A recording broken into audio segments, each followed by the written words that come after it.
Today we're working on these two mesquites that are only 12 years old. They've grown extremely fast because of the golf course and, oh look at that, and the Javelina, which has nothing to do with the trees, that just happened to be walking through. Back to the video. We're working on these two trees today, and they're growing fast because they are near a golf course. They get a lot of water.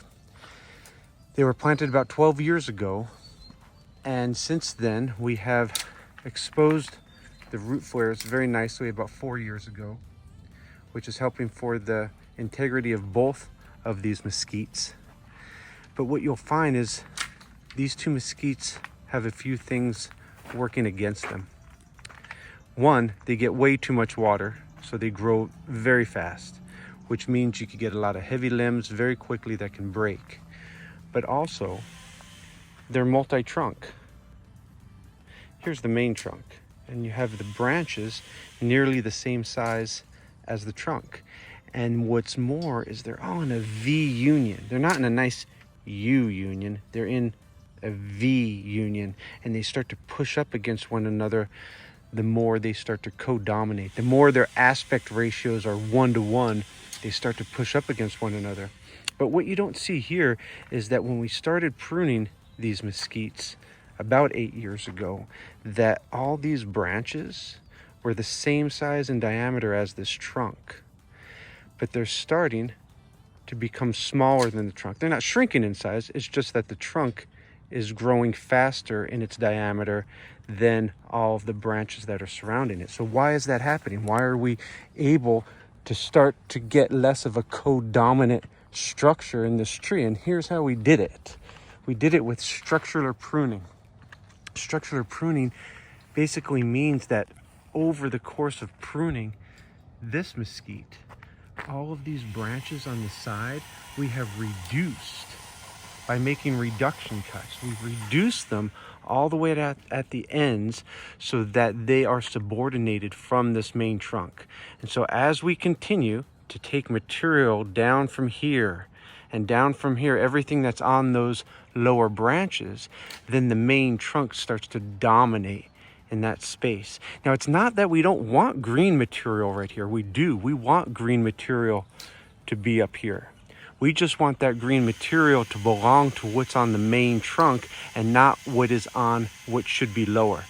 So the red flag here is that whenever you see a low branch that goes to a high place, or I should say an outer place, that's a red flag for potential co-dominance, and if there is a V union, for potential breakage as well.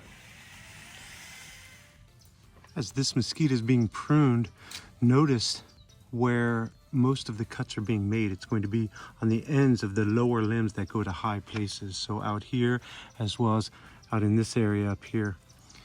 There will be some cuts in the middle, just taking out dead material, just normal dead that's happened. And that's essentially going to be the only middle or interior inner crown cuts that are going to be made.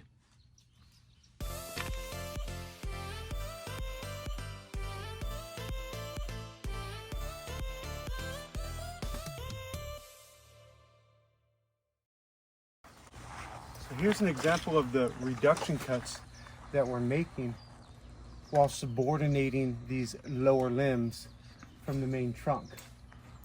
Maybe I shouldn't say from the main trunk.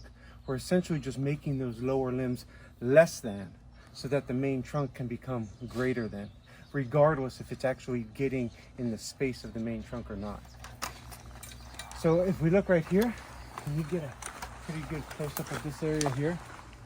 Right here we have the main trunk right here, and there's 1, 2, 3, 4, 5, or there's 4 branches on this main trunk, so there's 5 limbs altogether in an area where there should only be maybe 2, maybe 3 of them.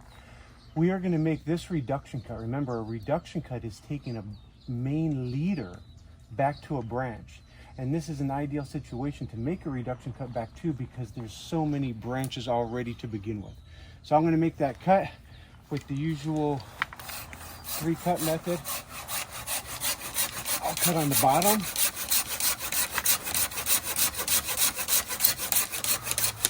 And then maybe I'll make some small kerf cuts on the sides just so the skin doesn't, the bark doesn't tear on the side. Inevitably, a lot of times that happens. You'll make a nice bottom cut so that it doesn't tear. And then when you're making the back cut, it ends up tearing on the sides. So sometimes it's nice just to make a little kerf cut on the sides as well. So I made a bottom cut, I made a kerf cut on each side, and now I'm just gonna make that top cut. And it should come off just right. Headache.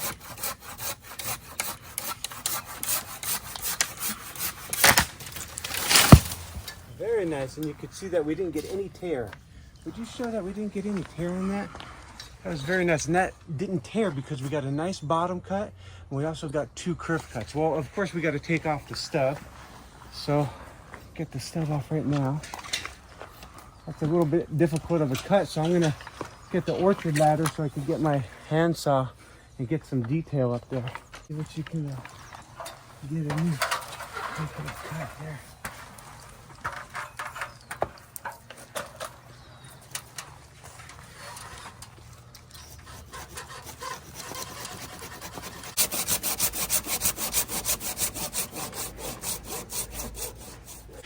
This is a good opportunity to show a situation that occurs every now and then, in that sometimes you start making your cut too low, and by the time you get in there, you find that you're going into the main wood of the branch that you're leaving. So what do you do in that case? Do you just keep cutting? No way, because if you keep on cutting, you're going to keep on cutting into that main branch that you're leaving. So you could start from the other side, just like this, in a more downward motion so that you don't cut in to the material that you're leaving. And there it goes. And that's it. There's a cut, no tears, and we've subordinated that limb. Now let's have a look at that branch. And there it is. There's the branch that came out of that lower branch. Basically, this is the leader to that lower branch, which has now been subordinated, which is going to leave a lot more room for the main trunk to grow into that area. And really, anybody walking by wouldn't notice we did anything to it. Here's another nice reduction cut of these lower limbs that go to high places for the purpose of subordination. Here's the main leader. And on this leader is growing this branch. So we are going to take this leader back to this branch. Going to do the 3-cut method again. Avoid any tears. Make a side kerf cut so I don't accidentally get a tear on the side. And then make the back cut. Headache.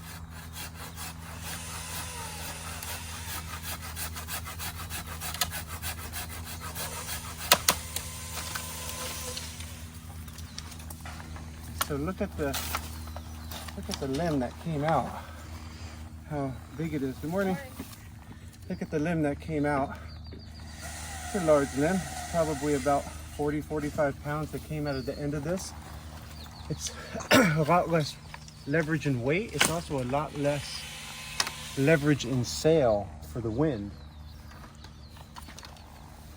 And then we'll take out the stub.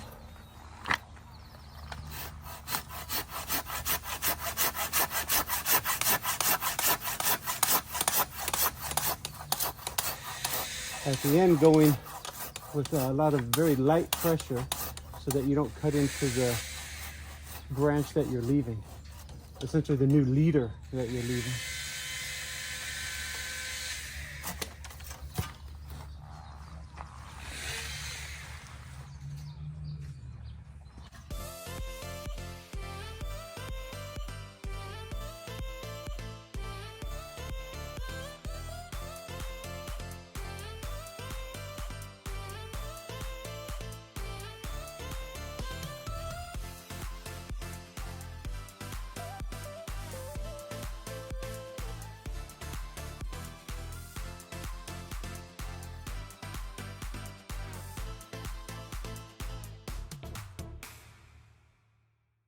it's not only large diameter reduction cuts that we're making. Once again, reduction is taking a leader back to a branch so that that branch can then assume the new leader role.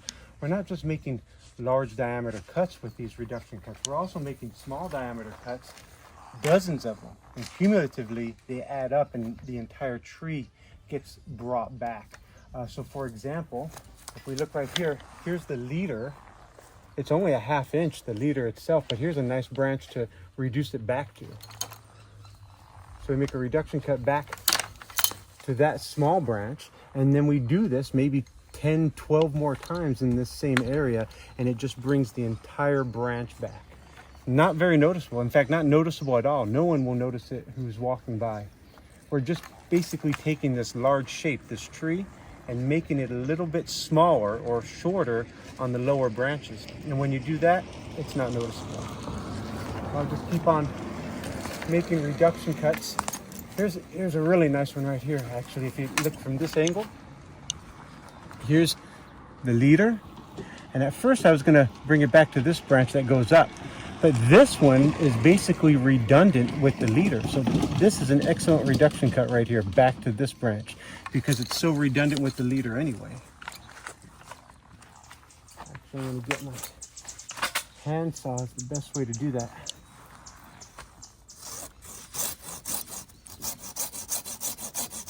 And try not to cut into the branch that you're leaving. There we go. And there's a nice reduction cut.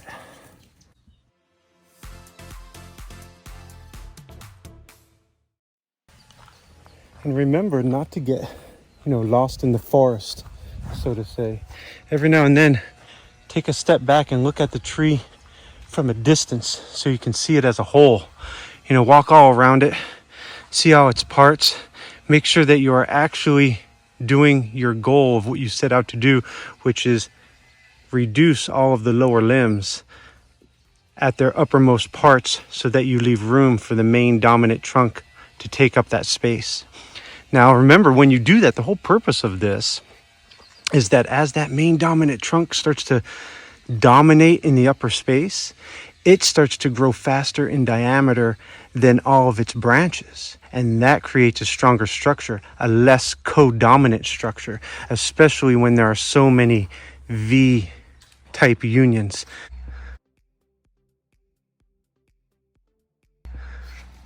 And I'm just going to keep on working. I got some more up in this right upper side area up here. And then what you can't see from over here is I also have some around the back end to bring in. I'll show you that branch. What you can't see from the other angle was this one over here. I'll bring that in just a bit. Remember, look from all angles so that you could check the dominance of the main trunk from all angles of the tree.